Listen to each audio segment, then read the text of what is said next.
What do you do when you're forced to choose between sacrificing your best friend or letting her kill you?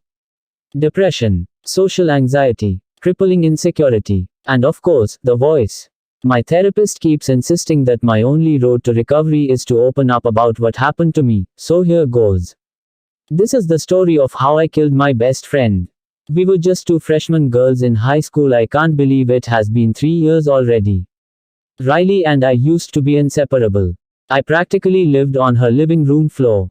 We went everywhere together, watched all the same anime, making a duet out of every theme song. We took all the same classes, even though she had to fail her math placement exam just to be with me. So when I heard her parents talking about summer camp, I basically just invited myself. 2 months without her was unimaginable. I didn't even know who I was without her validating my dumb jokes.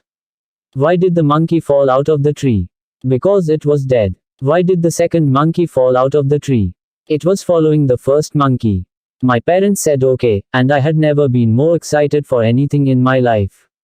We were going to spend the whole summer doing arts and crafts, making popsicle stick battleships and destroying other people's projects, telling campfire stories. 51 sleepless nights. 186. Riley is terrified of witches for some reason, Bivaha, and playing sports. Okay, I could do without the sports, but either she would be on my team and we could just goof off in the back, or I was playing against her and we could destroy each other in a competition so brutal that would make the Spartans wins. On our first day there we took a group hike through the woods. The counselors were a pair of horny college freshmen who kept making awkward advances toward each other, which is a good thing as far as I'm concerned. Less supervision means more freedom. So when I dared Riley to eat some mushrooms we found growing by the trail, there was no one paying enough attention to stop her from eating a fistful.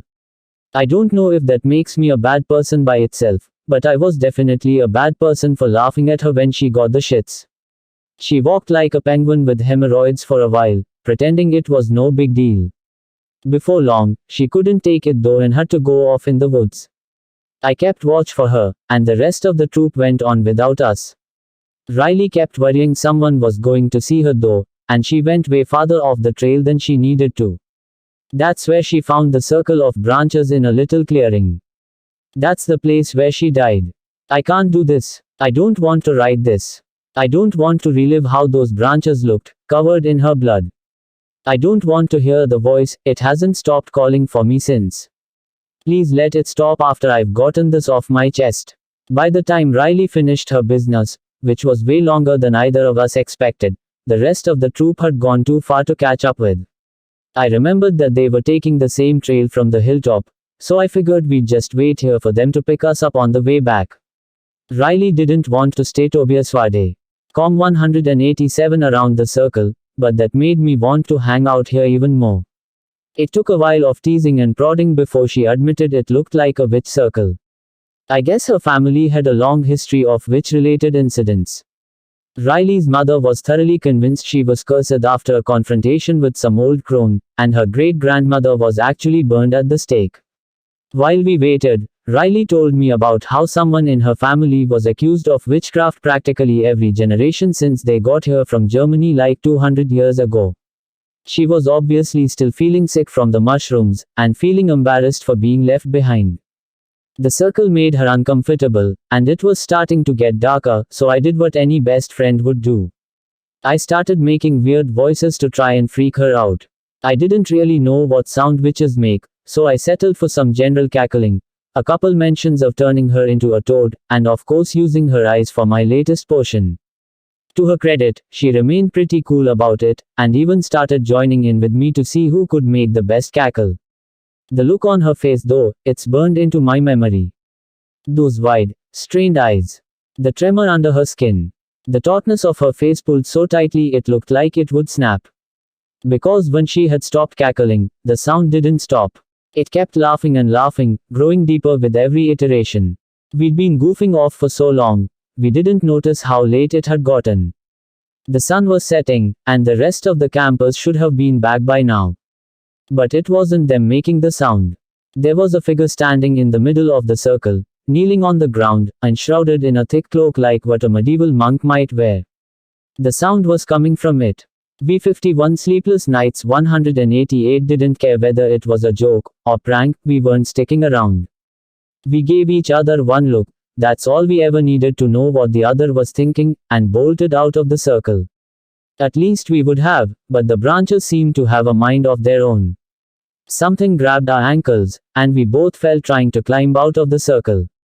I turned around, and the cloaked figure was standing over us. You know what happens next. You know I sacrificed Riley in that circle. It was fast, but it wasn't clean. Even a pocket knife can cut through to the jugular, but it still took her a long time to bleed out.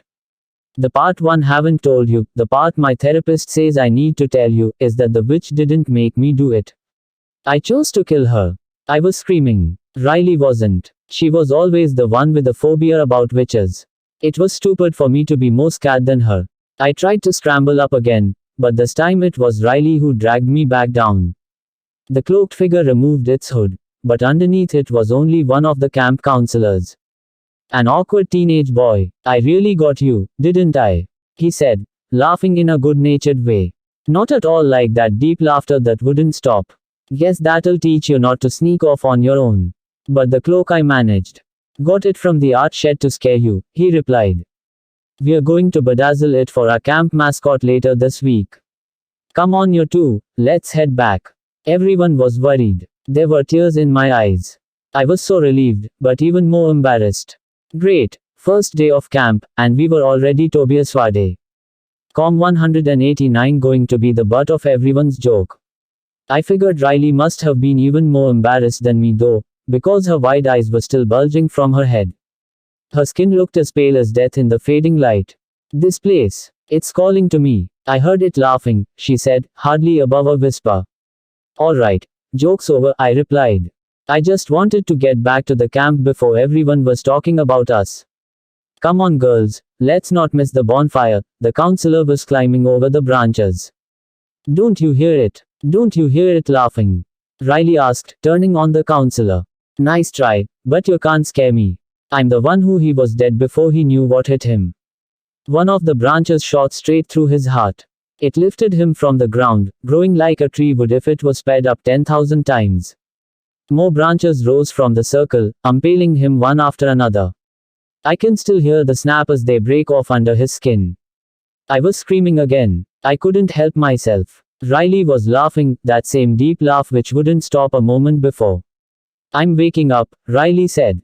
The sacrifice will feed me, but I'm still hungry. I'm waking up. The branches kept lifting the counselor's body higher off the ground.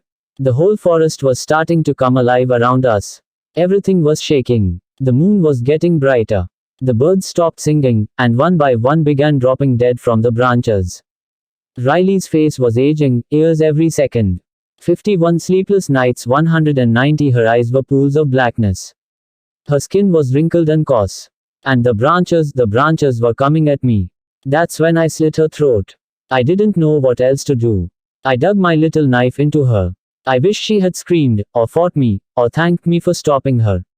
But as soon as I did, the forest settled back down. The branches suspending the counselor broke, and he fell back into the circle. It was just me, covered in her blood, and the two dead bodies beside me. When I got back to camp, I told everyone that the counselor tried to rape my friend. That he was the one to kill her, and that I killed him with a branch. I couldn't tell them the truth. And I especially couldn't tell them what Riley said to me as I plunged my little knife into her throat. I am not this fragile body. You will continue to feed me, and I will still wake up. The voice hasn't stopped since then.